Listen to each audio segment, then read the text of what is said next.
Salve galera, tudo bem? Como é que vocês estão? Vamos embora com o podcast de hoje. Hoje nós vamos ouvir a coletiva do treinador da seleção brasileira e treinador do Fluminense, Fernando Diniz, após essa derrota por 2-0 contra o Coritiba. A partida foi no Couto Pereira, mas o que chama atenção é a forma como o Fluminense se comportou no primeiro tempo e até no segundo tempo, quando melhora um pouco.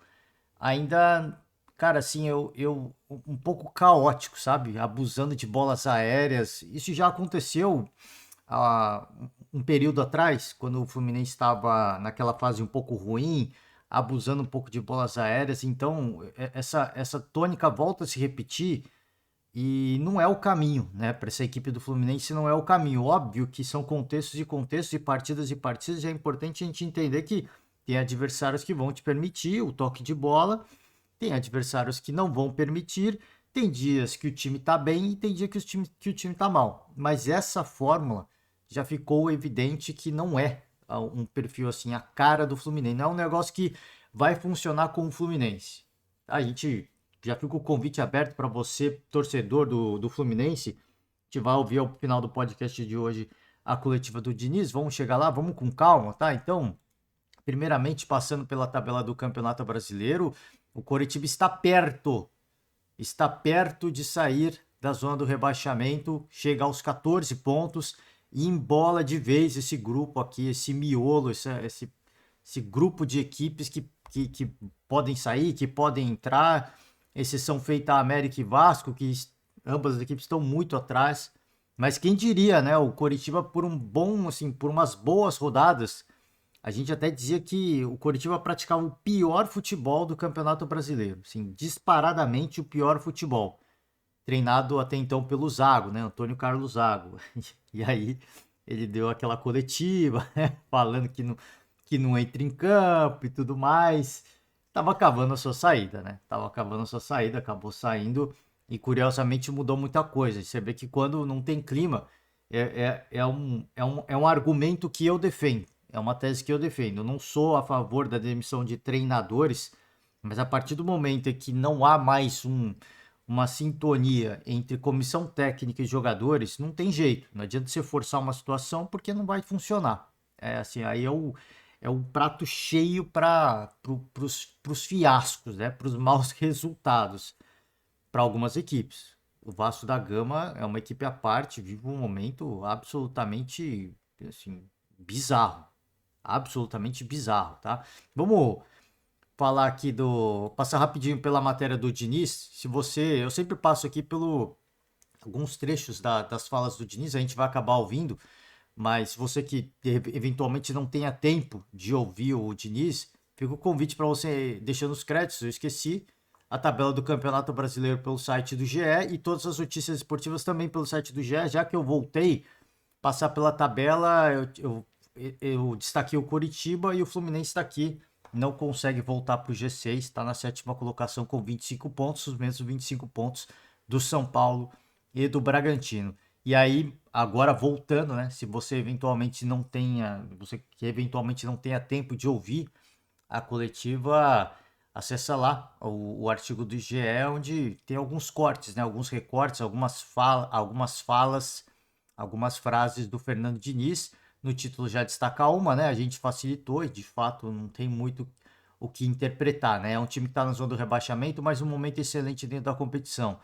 Eles vêm de 3 bons jogos, 2 vitórias e um empate fora de casa contra o Cruzeiro. A gente sabia que seria um jogo difícil. O Coritiba tem mérito na vitória. A gente, principalmente no primeiro tempo, facilitou um pouco. Sabia que era um jogo de paciência e inteligência. Oferecemos um contra-ataque que sabíamos que não poderíamos oferecer. Podem até estar vivendo um bom momento, mas o destaque é isso aqui: é um time na zona do rebaixamento.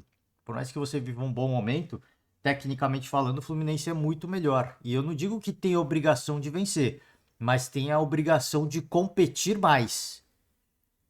Eu acho que assim, a derrota é óbvio que ela é doída, e isso não apenas para o Fluminense, tá? Isso é para todas as equipes. A derrota ela machuca e ela deixa o torcedor frustrado, né? Isso não há torcedor que fica feliz com uma derrota, a menos que o cara seja um masoquista. Nenhum torcedor vai ficar feliz. Agora, perder sem competir Dói muito mais. O torcedor, se ele vê que o time perde, mas ele entende que não foi a noite, né? Não foi o dia. Tentamos, a coisa não aconteceu. O time competiu demais, muita pegada, muita vontade, muita dedicação. Beleza. Outra coisa é você ceder espaço aos adversários, competir pouco, não ter paciência, como diz o Diniz. Então, eu acho que isso talvez seja um ponto que deixa o torcedor mais incomodado, talvez, tá? Mais incomodado. Não digo, alguns vão estar bravos, obviamente, né?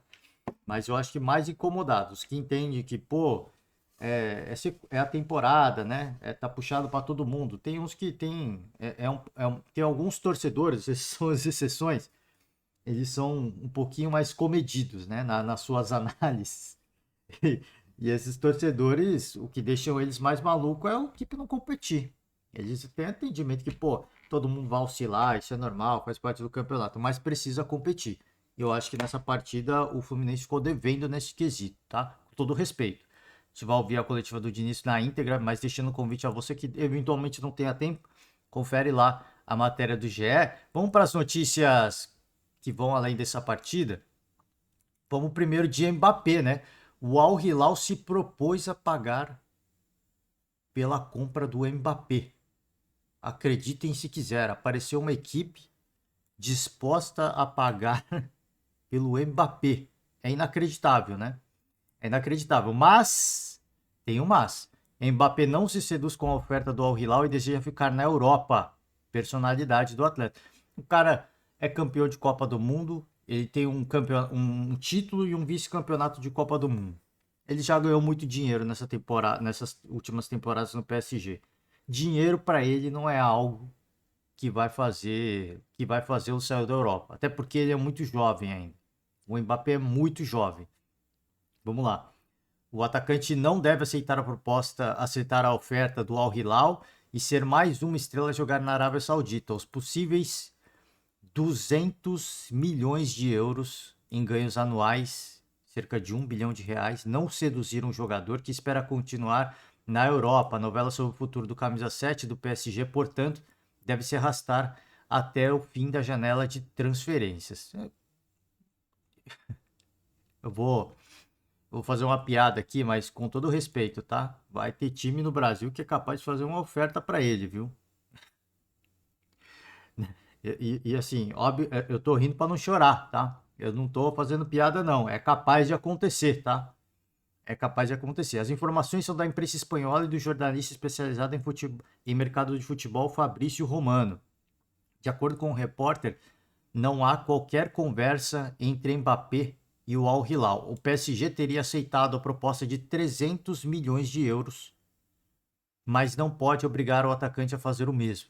Cara, os caras ofereceram 300 milhões de euros. Ofereceram não, né? Estariam dispostos a pagar o PSG 300 milhões de euros.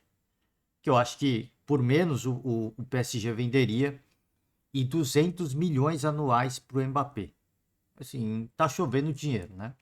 Essa aqui é a verdade. Está chovendo dinheiro. E vamos combinar, se os caras conseguem contratar o Mbappé, não tem nível de competitividade, né? Ia ficar entre o Al Hilal ou o Al Nassr. Tudo do futebol árabe. Ia ficar entre essas duas equipes.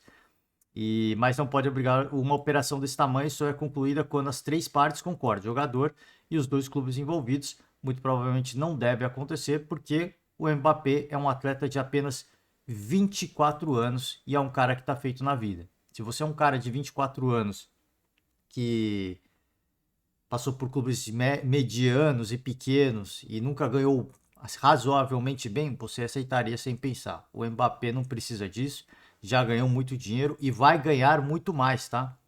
E vai ganhar muito mais. É bom frisar, Mbappé desistiria de assinar o maior contrato da história do futebol mundial no Al Hilal, mas ainda segue ligado a um vínculo com ganhos exorbitantes. Mesmo se for punido pelo PSG e continuar afastado durante a temporada 23 e 24, o francês receberia os seus 100 milhões de euros anuais, né?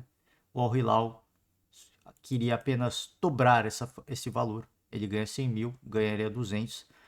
E ele recusando, ele ficaria encostado no PSG e ainda seguiria ganhando os seus 100 milhões anuais, né? A vida, ela, obviamente que ele tem muito talento, mas a vida, ela foi generosa, né? Ela foi generosa com o Mbappé.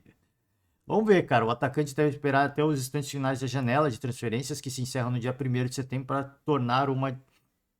tomar uma decisão. A prioridade do jogador sempre foi ir para o Real Madrid. Diante da possibilidade de perdê-lo sem custos, o PSG poderia aceitar uma oferta menor do clube espanhol. Seria a única chance de vender o Mbappé a um time onde ele realmente quer jogar. Cara, ele quer jogar Perdão, gente, deixa eu só mexer aqui no...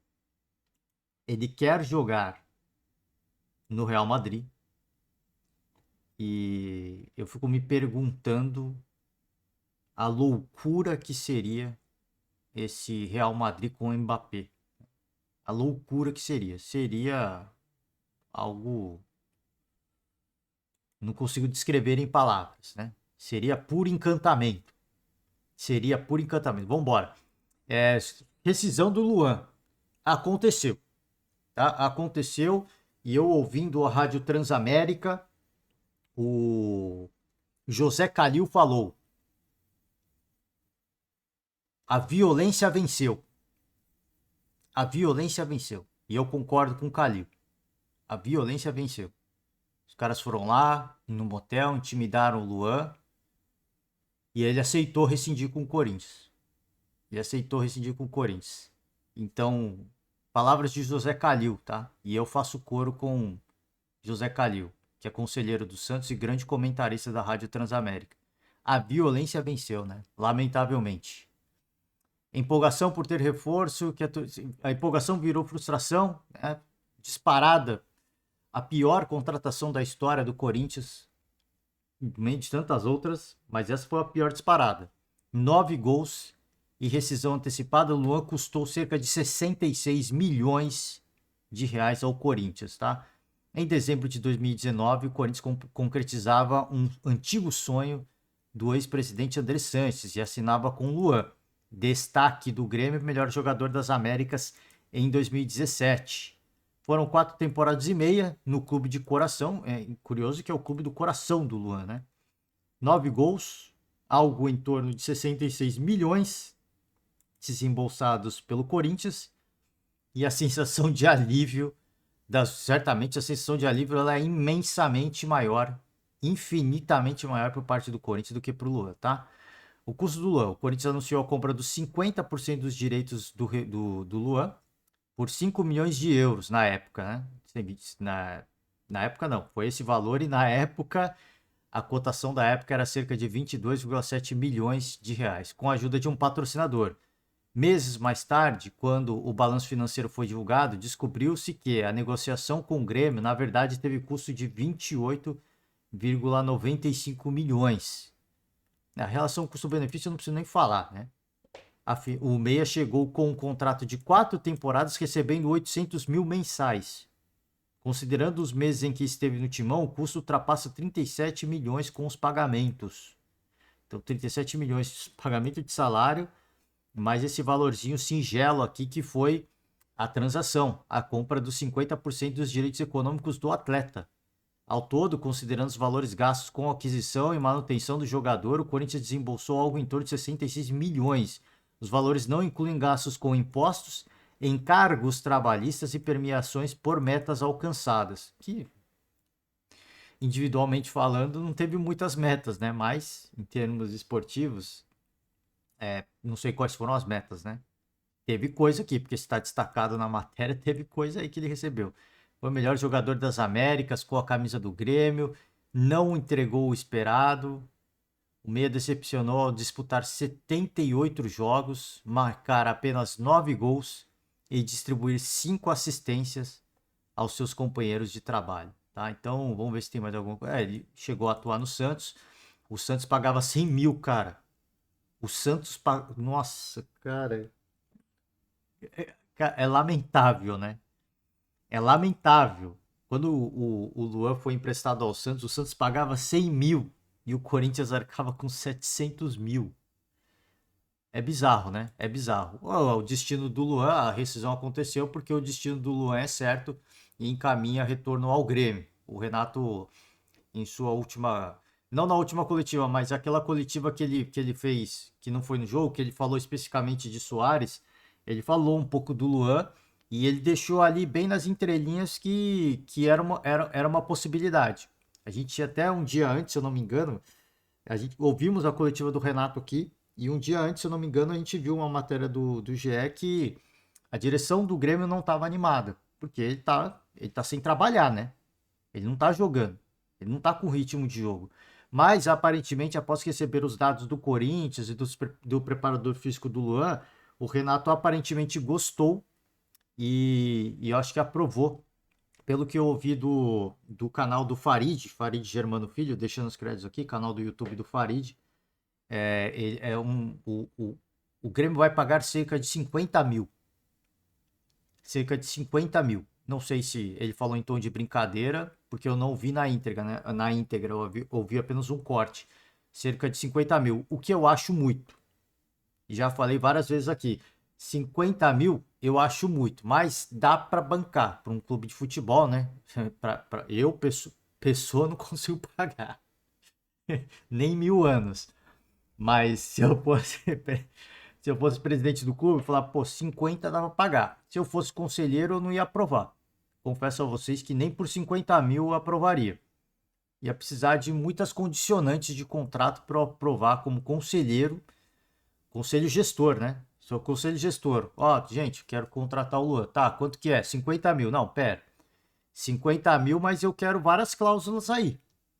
Se não jogar depois de tanto tempo, a rescisão automática e o caramba, né? E o caramba, porque mesmo 50 mil, para mim, 50 mil você paga a folha salarial de não sei quantos funcionários, que na teoria contribuiriam muito mais para a manutenção da estrutura e da excelência do clube do que o Luan. Vamos combinar, né? Se o Luan não jogar, no caso.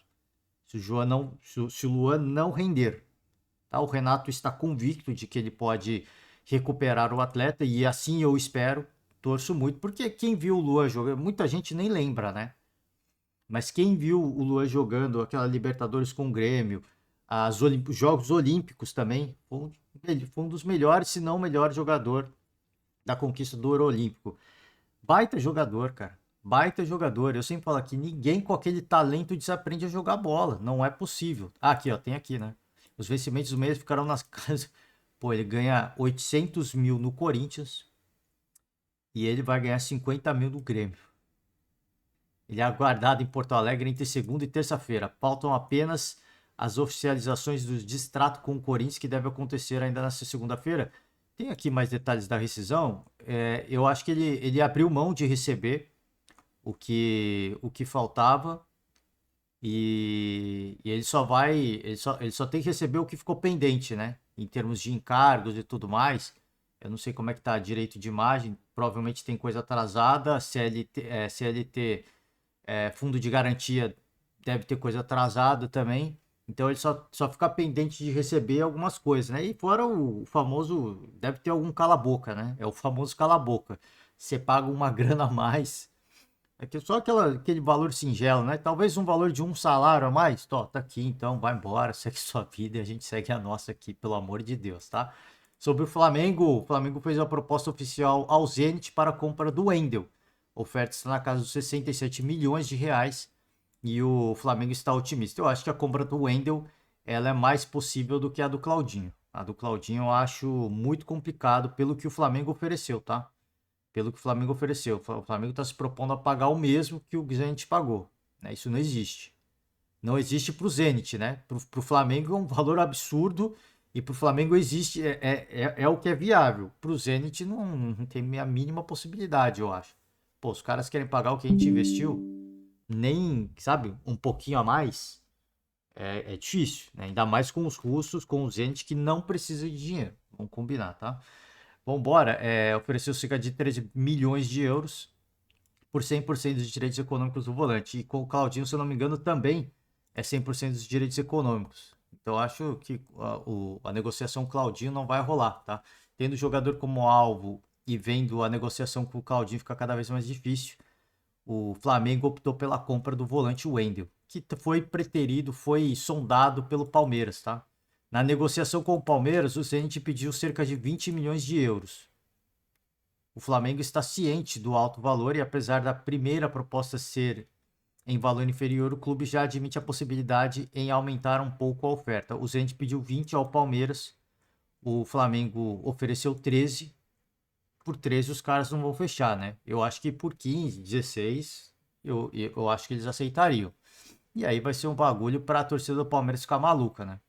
Para a torcida do Palmeiras ficar maluca. Porque se o Palmeiras, se o Flamengo compra o Wendel por, sei lá, 15 milhões, que seja 15 milhões, são 5 milhões de diferença.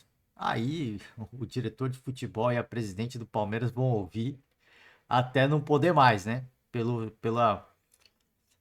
Pela dificuldade de negociação. Porque vamos combinar que a diretoria do Flamengo tem.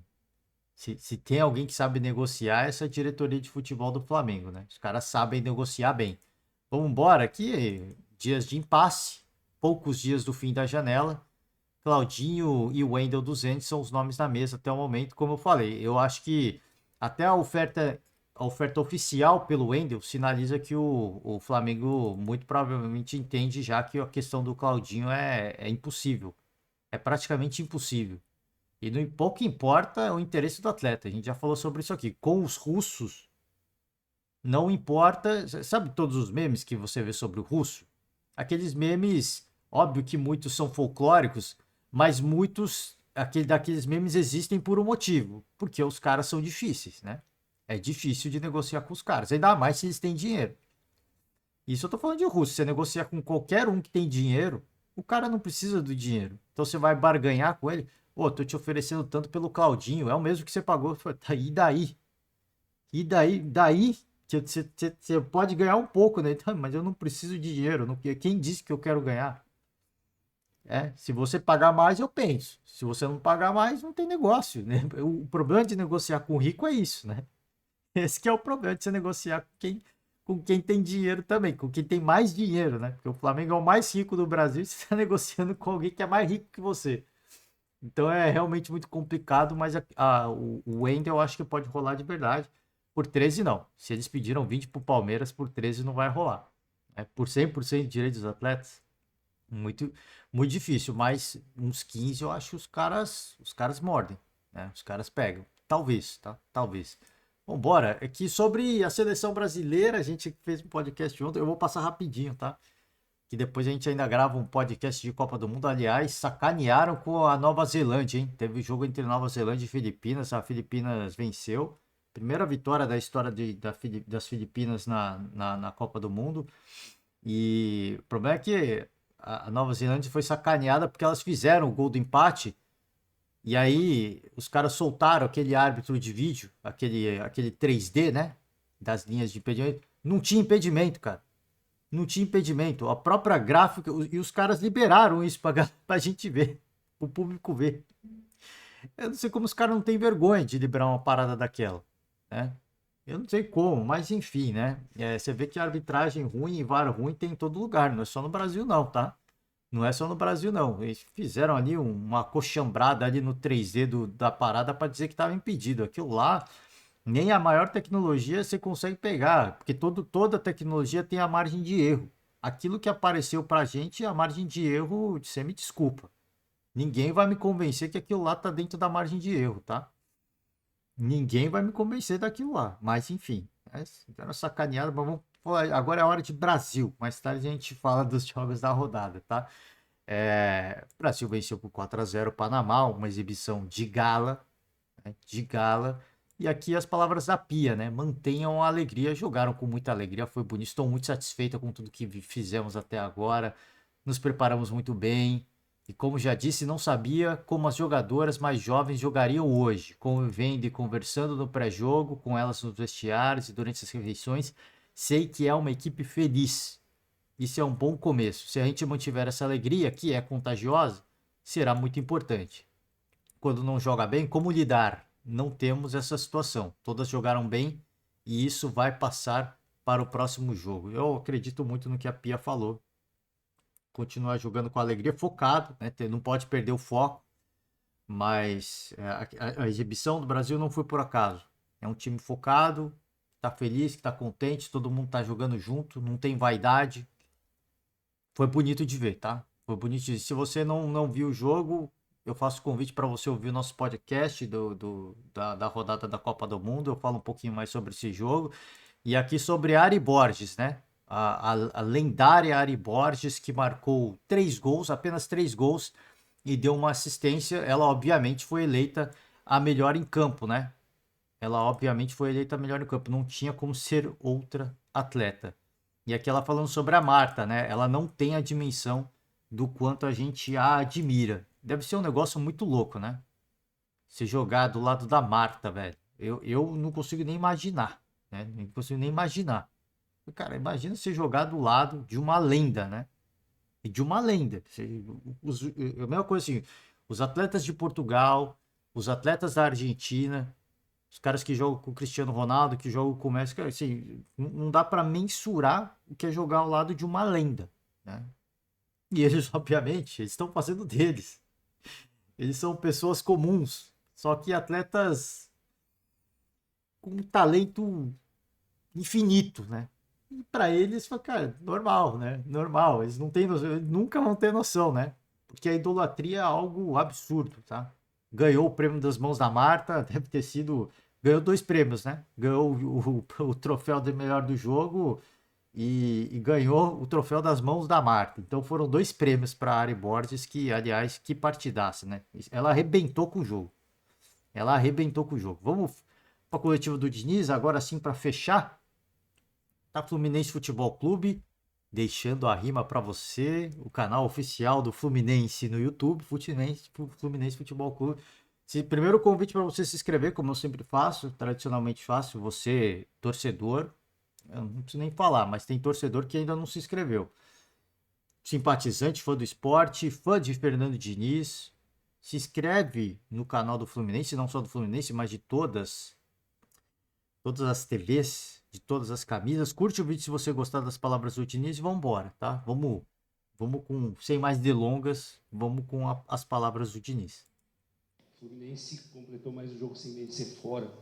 Hoje, o que deu errado na sua equipe para sair derrotado aqui diante de um time que estava ali na zona de rebaixamento? Boa noite. Boa noite. É um time que está na zona de rebaixamento, mas vive um momento excelente dentro da competição. Eu peço perdão porque o áudio do vídeo tá baixo mesmo, tá? Então eu vou tentar falar um pouco mais baixo aqui para meio que equalizar o áudio, você não tem que ficar aumentando e diminuindo o volume. Eles vinham de 3 bons jogos, 2 vitórias e um empate fora de casa contra o Cruzeiro. A gente sabia que o jogo ia ser difícil e o Curitiba tem mérito na vitória. E a gente, somente no primeiro tempo, facilitou um pouco. Estava jogando um jogo, a gente sabia que era difícil, era um jogo de paciência e inteligência. A gente ofereceu um contra-ataque que a gente sabia que não podia oferecer, uma bola por dentro. Eles tiveram muita felicidade ali na inversão e depois a gente cometeu o pênalti. No segundo gol dele, a gente teve um erro de marcação. O jogador foi feliz também na jogada, foi chutar a bola para o gol, acabou virando um cruzamento, encontrou o centroavante na área, eles acabaram fazendo 2 a 0. A gente faltou um pouco no primeiro tempo, um pouco mais de contundência, de agressividade e um pouco mais de precisão para não oferecer a chance que o Curitiba teve. No segundo tempo, o jogo foi diferente, a gente teve chance de empatar o jogo, até de virar, pelo volume ofensivo que a gente teve. Mas eles souberam se defender e, no final das contas, mereceram a vitória. Boa noite, Lucas. Mereceram de fato, mas eu não gosto assim muito desse. É óbvio que assim o Diniz e ele tá bem tranquilo, né? Como a seleção brasileira fez bem para ele, né? Porque se fosse o Diniz antes pré-seleção, antes da seleção, já estaria soltando os cachorros, né? Então ele tá bem tranquilo. E ele, como treinador da seleção brasileira agora, eu tenho um entendimento que, assim, a gente tem um entendimento de que, poxa, ele não pode pesar a mão, né? Ele tem que também dar uma moral pro Coritiba, até porque, né? Ele tem que valorizar todas as equipes. Ele, como treinador da seleção hoje, ele tem que valorizar todas as equipes do campeonato. Eu entendo isso. Só que esse discurso de é uma equipe que tá assim, é igual lembra o Felipão falando do Goiás? A equipe que se classificou em primeiro na Sul-Americana, a gente tem que entender que jogar aqui é muito difícil. Cara, a gente tem de tudo isso. Jogar no Couto Pereira é muito difícil. Olha, tá fazendo frio pra caraca aqui em São Paulo. No Rio de Janeiro, onde está localizado o Fluminense, tem dias que tá fazendo um friozinho incômodo. Tem dias que tá fazendo um friozinho incômodo.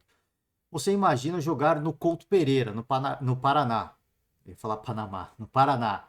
Deve estar mais frio ainda, né? Se no Rio tá geladinho, em São Paulo tá frio, no Paraná tá muito frio e no Rio Grande do Sul tá mega frio. Então, isso tudo são questões. E aí, poucos torcedores. É o mesmo contexto, é a mesma contextualizada que eu coloquei quando eu estava falando daquela coletiva do Felipão. Que ele fala, do Goiás e tudo mais. Vou fazer aqui, vou deixar uma moral pro Diniz. Entendo isso. Se jogar fora de casa, jogar no Couto Pereira é complicado, tá muito frio, menos torcida, a logística, tudo isso pesa. Isso pesa, pô. Era um time que, por boa parte do jogo, você parecia que estava distante. Estava distante. E é compreensível, porque no estado anímico, no estado de espírito, no estado de ânimo, no fator psicológico, cara, são coisas que vão se somando. Poxa, a gente tem que sair do Rio de Janeiro, vamos viajar até o Paraná, é uma viagenzinha mais longa, e aí tá frio pra caraca, já dá uma desanimada também, dá uma baqueada. Você vai entrar no estádio, tem poucos torcedores da sua equipe, aí já dá uma aumenta mais ainda.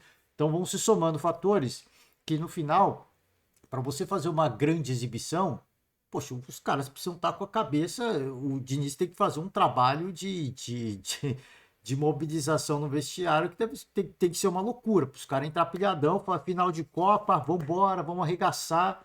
Não é assim, né? Não é assim. Eu entendo todos esses fatores. Agora, eu não concordo com a condicionante que você coloca, o time na zona do rebaixamento, mas a sequência deles é muito boa e que não sei o quê. Cara, eu entendo isso. Hein? Você não pode desrespeitar o adversário, as camisas, ainda mais ele, né? Ainda mais ele. O Felipão já não pode desrespeitar qualquer tipo de adversário, qualquer tipo qualquer camisa. Você imagina o Diniz, que é o atual treinador da seleção. Mas esse discurso, para mim, é um discurso, cara, é ficar de demagogia. Existe uma diferença muito nítida e muito clara entre essas duas equipes. E o que se viu não foi isso dentro de campo. O futebol não tem lógica. O futebol não tem lógica. Não estou aqui querendo ser o pregador da lógica, né? Da razão no futebol. Não é isso. Não é esse meu ponto. Eu só acho que assim, você apelar para esse tipo de discurso, eu não acho que enriquece, nem que agrega e que nem serve de explicação, de justificativa para qualquer coisa. Eu acho você colocar. Se ele chega e falar, cara, fez não sei quantos graus, tava gelado, né? A gente está acostumado com uma temperatura de tanto. A gente veio para cá, ele pode até falar, não sei o que aconteceu na viagem, mas de repente, atrasou um voo aqui, a gente atrasou um pouco mais, demorou para chegar no hotel, na hora da preleção, pô, a gente entra em campo, não tem aquele calor da torcida, e tudo isso vai se somando para a gente jogar uma partida, sabe, meio desanimada, e merecemos perder. E de fato mereceu. E você tem que dar o crédito pro Coritiba, porque fez por merecer e jogou para ganhar. Ok, esse discurso. Mas aí, pô, a sequência dos caras. Se for pegar para sequência, então vamos colocar o cara a cara dos jogadores. Né? O jogador tem que ir, essa posição, e aí? Né? E aí? Se é para falar de sequência, então vamos falar no papel. O jogador é jogador e o custo da folha salarial. Aí eu acho que seria também justiça, né? Então por isso que eu não gosto muito desse discurso de equipe que se classificou em primeiro na Sul-Americana e que não sei o que foi o que o Felipão falou. E agora eu não sou muito a favor disso, tá? Eu volto a repetir. Eu entendo que você não pode desrespeitar ninguém, ainda mais ele como treinador, mas eu acho que tem assim, você pode usar argumentos muito melhores, porque se você ficar de demagogia nisso aqui, aí é o que eu falei.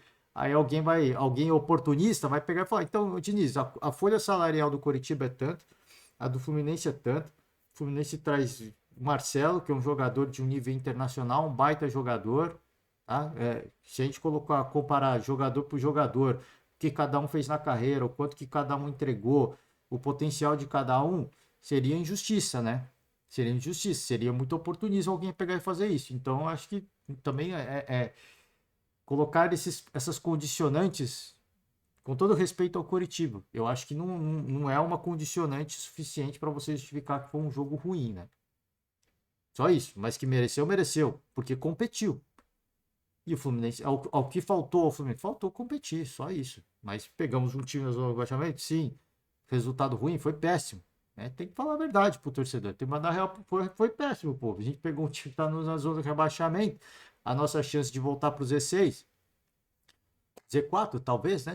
Vamos ver se o Fluminense ganha. O Fluminense chegaria a 28 pontos. Não, ficaria aqui. Eu não sei se passaria o Palmeiras, mas empataria com o Palmeiras que tá no G4, né? Que tá no G4. Então, não é isso que o torcedor quer ouvir. O torcedor quer ouvir, pô, jogamos mal mesmo e merecemos perder, cara. O que aconteceu? Aí a gente vai estudar, mas são várias coisas, né? Guerreiros Rádio Banda B. Lógico que hoje o Fluminense teve, né, desfalques importantes, mais precisamente dois, o Marcelo na esquerda, o Cano no centroavante. Você acredita que o desfalque desses dois atletas, que são considerados titulares nessas equipes, foram os fatores determinantes, ou um dos mais determinantes para o Fluminense ter perdido o jogo de hoje, Vinícius? Eu não acho. Quando a gente ganha jogos desfalcados, como a gente ganhou do Inter, que não jogamos, ganhamos 2-0, não jogou jogadores importantes, jogou nem o Cano nem o Arias, contra o Bahia em casa com a menos, jogamos sem 4 jogadores considerados titulares, a gente não faz esse questionamento. Quando perde é uma pergunta meio chavão de se fazer, mas eu não acredito que... Obviamente, se o jogador é titular, ele pode fazer falta, e faz falta porque teria jogado, então, naquele momento, está em melhores condições para ser o titular da equipe. Mas hoje passa longe do desfalque a nossa derrota. Foi um comportamento coletivo. No primeiro tempo, acho que a gente, como eu disse, não é que jogou mal o time. Errou em momentos que não podia ter errado. No segundo tempo, a equipe fez um bom jogo, mas não conseguiu fazer os gols que poderia ter feito. Bom, aqui ele fala sobre os reforços, eu concordo com ele nisso, né? Que ele fala, porque quando ganha ninguém questiona, né? A falta de reforços ou não, mas o que o. E aí não é uma crítica ao Diniz, mas o que os treinadores, de uma forma geral, têm que entender é que quando se perde, o torcedor ele procura uma justificativa. E aí eu volto na primeira resposta do Diniz. E você justificar falando que é um clube que apesar do Z4 tá numa sequência de 5, 6 jogos, né? Fazendo boas exibições, tá melhorando. Isso pro torcedor não é o suficiente. Ele vai olhar pro, pô, desfalque. Pô, fez falta, hein? Caraca, o Marcelo fez. Inclusive foi a estreia do Diogo Barbosa na lateral esquerda, uma das recentes contratações do Fluminense. E aí, pô, o Marcelo faz falta, hein? Pô, o Cano faz falta, hein? E aí, isso não é uma questão do jornalista que está perguntando. Ele está transmitindo um pensamento do torcedor. E, cara, fez falta? Ele diz, obviamente. Pô, não, óbvio que faz falta, né? É óbvio que, pô, se eu puder contar com todos esses atletas no 100%, faz diferença, né? Agora, concordo com ele, né? Quando se ganha, não se questiona isso. Tudo bem. Mas quando se ganha, o resultado é positivo. Você não vai se questionar o que deu errado. Ele, como treinador, ele obviamente tem que estudar o que deu errado. Mas o torcedor, quando se perde da forma como se perdeu, por um time que está na zona do rebaixamento, eu acho que o questionamento ele é legítimo. Ele é um questionamento muito honesto.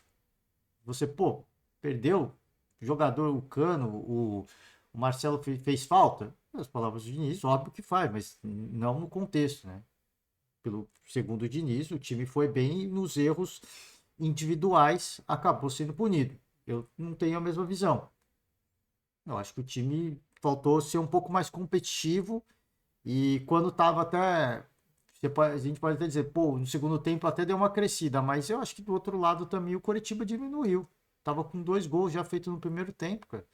Você vai cadenciar o jogo um pouco mais, você vai cozinhar um pouco mais, você vai deixar jogar um pouco mais na retaguarda. É aquele famoso respeito que você tem para assim, pô, num contra-ataque, se vocês vierem para cima, a gente vai tentar buscar mais um. Então, acho que é uma pergunta, entendo o lado do Diniz, é uma justificativa muito justa, mas eu também que eu acho que é um questionamento muito honesto do torcedor, que tá assim, pô, por que que perdeu, né? Por que que perdeu? É a justificativa que, óbvio que ele tem uma série de respostas do que ele viu no jogo e do que ele vai depois analisar com a sua equipe técnica, ele vai analisar tantos outros problemas e tantas outras falhas que aconteceu. Mas de imediato tivemos falhas individuais e o resultado foi construído por uma equipe que foi eficiente, aproveitou essas oportunidades, né? Eu estava ouvindo a coletiva do Thiago, do Curitiba, e ele estava falando que estudou muito essa semana, dedicando a entender até mesmo substituições que você poderia fazer para esse jogo.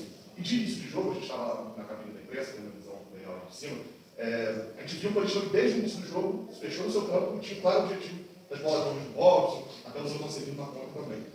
Isso é algo que a gente já viu algumas vezes o Fluminense sofrer com esse tipo de jogo, que ele tem a posse, tenta criar, e o contra-ataque na bola longa é um problema para a defesa. Eu queria saber com você se você previa o Coritiba jogando dessa maneira, e por que o Fluminense tem dificuldade? Você acha que o Fluminense tem dificuldade quando o adversário faz isso? Ele tem um time estruturado para ser forte fisicamente e veloz para contra-atacar essa bola longa? Não, só você ver, se você tiver razão nessa sua questão, vai ter inúmeras partidas que o adversário marcou a gente em bloco baixo, a gente fez gols, até goleou. Depende muito quando termina o jogo. Termina o jogo, esse questionamento aparece se você perde. E quando ganha, aí passa assim meio batido. A estratégia que a gente sabia que eles poderiam pressionar e poderiam jogar dessa forma. O contra-ataque foi um contra-ataque que a gente sabe que a gente não pode errar aquele tipo de bola que a gente no primeiro gol. Não é contra o Curitiba, é contra nenhum time. A gente abre um pouco mais o time em determinados momentos para poder atacar. E aquele passe por dentro é um passe que a gente só tem que fazer com segurança máxima. Então não era um passe que era para a gente executar ali, que você tem que dar um contra-ataque. E o Curitiba teve um aproveitamento praticamente foi impecável. Você tiveram 3 chances, deu 2 gols. Foi isso. Contra-ataque, a gente cede todo jogo, cede um outro contra-ataque. O Flamengo teve, todo jogo teve contra-ataque do outro. Então, assim, a equipe não se portou mal, não ficou cedendo. Depois do segundo tempo, que a gente abriu mais, até que a gente cedeu um pouco mais de contra-ataque, o Curitiba errou no meio do caminho, não pode terminar a jogada. Mas no primeiro tempo eles foram muito precisos e conseguiram fazer os 2 gols. Para você ver, no segundo tempo, por exemplo, eles jogaram em bloco muito mais baixo no primeiro tempo, e a gente teve domínio total no jogo, tivemos as melhores chances, tivemos inúmeros escanteios, tivemos bola do Lelê, o goleiro acabou aparecendo, tivemos a bola do João Gonzalez que bateu na mão do cara, a gente sabe se bateu na perna ou na mão antes. Teve a bola do João, que ele chute de dentro da área. A gente fez uma partida muito boa no segundo tempo, eles marcando para um bloco muito mais baixo, tentando explorar o contra-ataque. Eu acho que a gente jogou de uma maneira inadequada em alguns momentos no primeiro tempo, que nos causou a derrota. Diniz, boa noite. Ele mais uma vez ele fica irritado, né? Ele é perguntado, isso que o repórter pergunta, né? Eu estava ouvindo a coletiva do treinador do Coritiba, ele falou que estudou bastante o Fluminense e tal, estudou até as substituições que o Diniz poderia fazer, né? E um dos motivos pelo resultado talvez seja isso. O treinador que se preparou exclusivamente para esse jogo. O Fluminense não pensou exclusivamente no Coritiba, e não é por falta de respeito. Você, obviamente, alguns dias antes do jogo, você imagina que o trabalho do Diniz ele trabalha o treinamento dele, a forma como ele quer jogar, a forma como ele quer praticar o futebol. Então, é repetição. A gente vai repetir o que a gente quer executar para que a gente consiga ser eficiente, para que a gente consiga tornar isso, cara, de uma forma mais fluida. E aí, dias antes do jogo, você estuda, você faz um treinamento específico para um adversário. Né? O adversário tem essas características e tudo mais. Imagino que o Coritiba, até pela importância, pelo grau de importância, pela necessidade de pontuar, eles devam ter estudado muito. O Fluminense falou, pô, o foco é esse, o Diniz faz isso. E aí devem ter tido vários vídeos, várias análises, várias estatísticas e montaram uma estratégia para bater. Esse também é um dos motivos, talvez, pelos quais o Fluminense não ganha. E aí não é desmerecer os caras. Sabe? Não é você jogar por uma sequência. Não, os caras se prepararam para isso mesmo. Foi uma estratégia para bater a gente. E deu certo. Poderia não ter dado certo. Uma coisa que ele fala, e que é importante contextualizar, que ele fica aborrecido, né? Que assim, a gente já enfrentou muitos times com um bloco mais baixo e a gente até goleou. Mas quando se vence, não se questiona isso. O Diniz fica irado com isso, né? Ele se mostra bastante incomodado e eu entendo ele. Porque assim, quando perde só procura as coisas ruins, quando ganha só não fala nada. O que aconteceu de ruim não é levantado. Natural, gente, né? Assim, e isso não só pro Diniz, isso para todos os torcedores, isso é natural. Porque quando você perde, você não tem o resultado, o que o torcedor procura, e o repórter setorista ele representa o torcedor nessa busca pela resposta, é entender o porquê o porquê que isso está acontecendo. Por que se perde um jogo, por que uma sequência de resultados ruins, para equipes que estão vivendo uma sequência de resultados ruins, eles procuram uma explicação. Você colocar condicionantes que assim, vai pro lado místico, né? De que, não, o time tem um Z4, mas tem uma sequência de jogos, aqui é muito difícil de jogar. Isso não é uma justificativa bastante. Eu acho que ele critica muito os repórteres que fazem a pergunta, mas imagino que não precisa de muito para ele também entender que esse tipo de explicação não é o bastante pro torcedor, né? Pro torcedor. Porque, volto a repetir, o setorista muitas vezes ele tá lá representando o torcedor, tá? O questionamento do torcedor.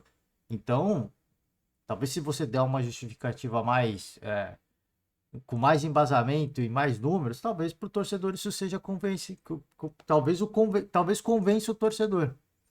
Talvez se nas vitórias o Diniz chegasse aqui, ó, vocês estão só me elogiando, mas ó, aconteceu isso aqui de errado, aconteceu isso de errado, tantos passos errados, né?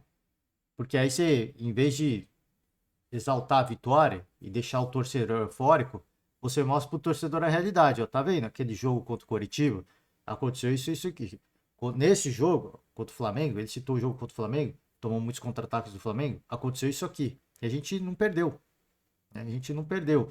Então, vamos ter calma, né, gente? Vamos ter calma, porque na vitória e na derrota existem fatores no jogo que a gente não controla. Os caras foram felizes, eles foram eficientes.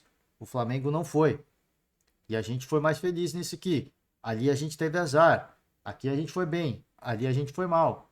Então, acho que se ele acha que isso é destrutivo, que aparentemente ele não acha isso construtivo. Aparentemente, não estou afirmando.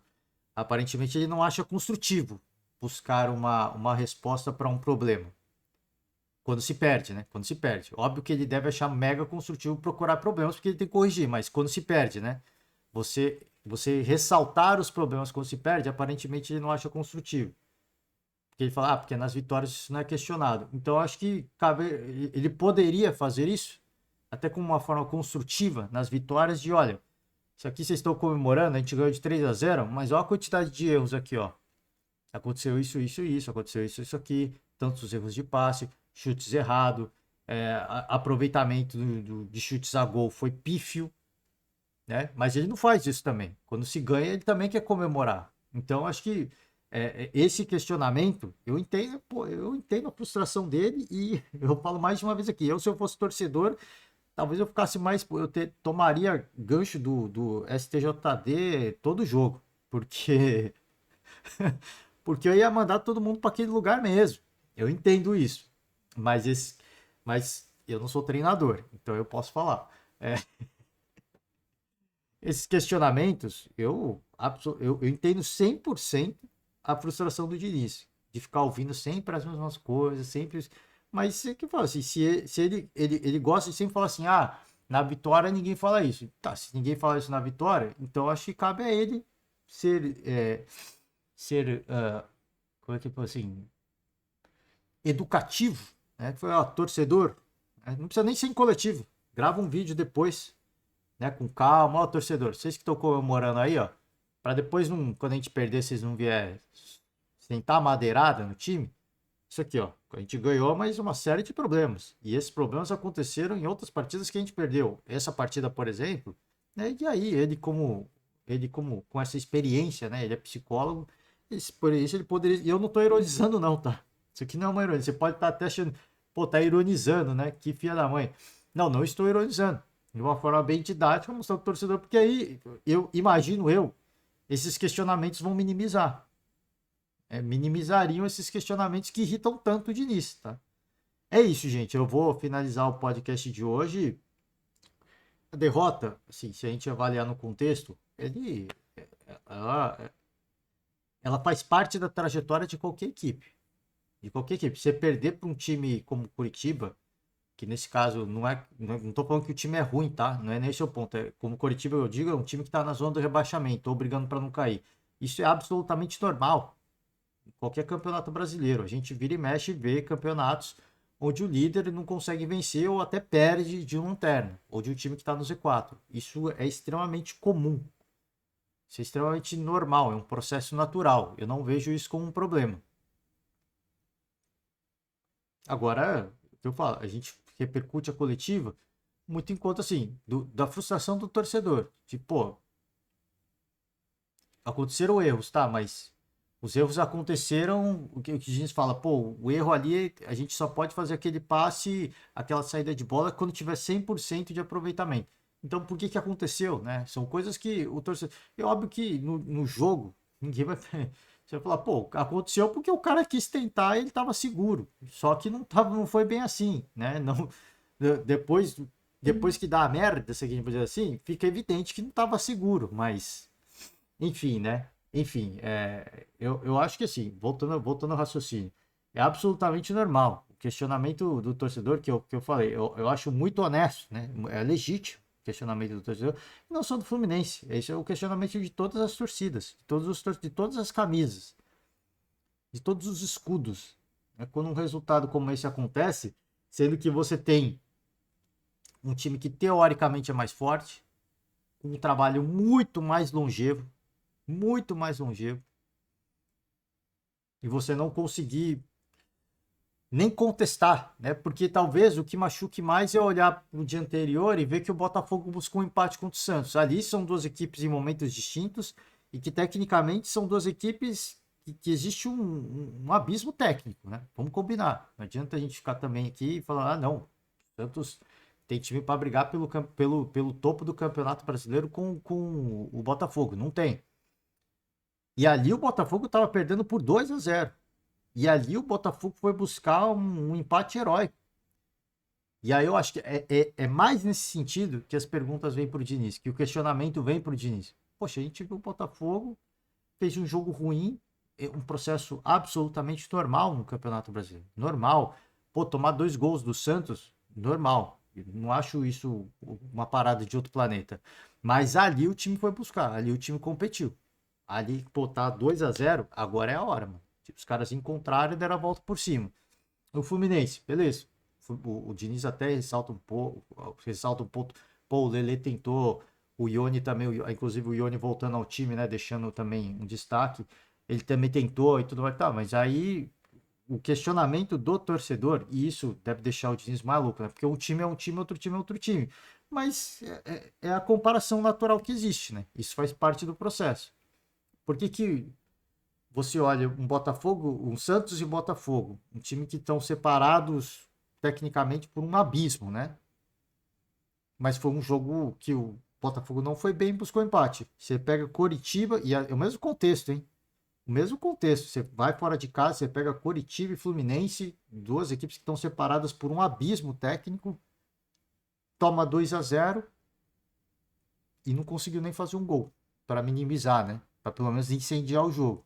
Então, esses são os questionamentos que eu acho que vem do torcedor, e eu acho que é muito justo por parte do torcedor. É óbvio que muitas análises, e ele, como um gestor do grupo, ele obviamente tem que fazer a sua análise técnica e crítica e ignorar muita coisa. Né? Não adianta também ele absorver esse tipo de coisa. E eu tenho certeza que ele não absorve. Mas aí cabe a ele. Fala, cara, assim, os caras vão fazer um monte de pergunta, dá para o povo o que ele quer. Lembra daqui? Dê ao povo o que ele quer, né? O povo quer ouvir o que quer ouvir o quê? Pô, vou dar essa explicação mesmo, é isso que eles querem ouvir, é isso que eles vão ter. Mas eu sei que não é, né? Eu sei que não é. Enfim, gente, eu vou finalizar aqui a coletiva, mas volto a repetir, o Fluminense vive um momento de instabilidade que todo mundo está vivendo. Quer pegar aqui, ó, o Fluminense, o Bragantino, ó, pega os últimos resultados do Bragantino, uma equipe que está no bolo. O Atlético Paranaense venceu 2 agora, mas assim, você pegar a sequência, é uma sequência de altos e baixos. O próprio Palmeiras, que voltou ao G4, derrota e 3 empates. Flamengo, 3 empates. Então, assim, instabilidade todo mundo está vivendo. É que algumas equipes, pela pontuação que conseguiu agregar nesses momentos de estabilidade, esses momentos o permitem estar no topo da tabela. Mas todo mundo está vivendo instabilidade. É o Fortaleza. Não é exclusividade do Fluminense. Isso é o Internacional. Trocou de treinador agora. Isso é absolutamente normal. Que o questionamento do torcedor é justamente quando se olha por um contexto que foi até muito parecido do Botafogo, foi encarar o Santos na Vila, toma 2-0 e busca o empate. Aqui, e o Santos não está no Z4, hein? Você vai encarar um Coritiba fora de casa, toma 2-0 também no primeiro tempo e não consegue buscar nenhum gol, pelo menos, né? E aí, por isso que ficam os questionamentos. Mas, assim, como eu falei, ele como treinador, ele não pode, e eu tenho convicção disso, que ele não vai, né? Ah, não, nossa, isso vai me incomodar, isso vai tirar minha noite de sono. Não vai, né? Ele sabe o que errou e o que tem que trabalhar. E ele sabe mais do que ninguém que.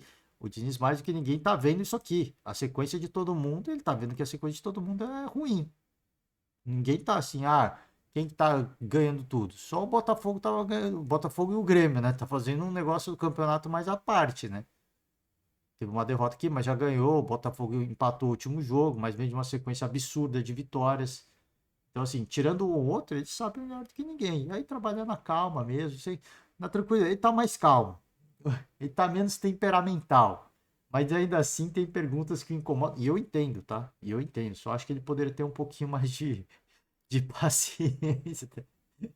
É isso, gente. Eu vou finalizar por hoje. Vamos pegar a agenda do dia aqui para encerrar, tá? Para encerrar o dia. Vai ter mais um podcast para falar da Copa do Mundo e deixando o convite já para você, tá? Você que está nos acompanhando, a gente vai ter a Copa do Brasil. Quarta-feira, Copa do Brasil, Grêmio e... É isso? Quarta-feira? Não, Pô, tô viajando, né? Corinthians e São Paulo. Pô, viajando, né? É terça, né, gente? Vamos. Corinthians e São Paulo, primeiro jogo de semifinal da Copa do Brasil, Clássico Paulista, um tabu que precisa ser quebrado pelo São Paulo, jogando na Neoquímica Arena, e o Corinthians que briga para manter esse tabu e fazer. Eu acho que esse jogo, essa partida define a classificação, tá? Pode, não, define não, mas ela pode definir, porque se o São Paulo ganha aqui, acabou. Eu acho que não tem a mínima condição do Corinthians bater o São Paulo no Morumbi. Acho, tá? Óbvio que o futebol é a bola jogada, mas pro Corinthians necessariamente passa por fazer um bom jogo aqui. Não precisa necessariamente vencer, mas eu acho que não pode perder pro São Paulo, e eu acho que o São Paulo tá mostrando mais organização que o Corinthians. E o Corinthians se mostrou aí no retrospecto recente que não é um time altamente confiável jogando em seus domínios, apesar de algumas classificações importantes terem vindo na Neoquímica Arena, tá? Então é isso, vou encerrar o podcast por hoje, porque o giro pelas notícias foi curta, mas a gente falou bastante na coletiva do Diniz. Peço até perdão para você que sobreviveu até aqui, fica o meu grande agradecimento, deixa uma moral pra gente.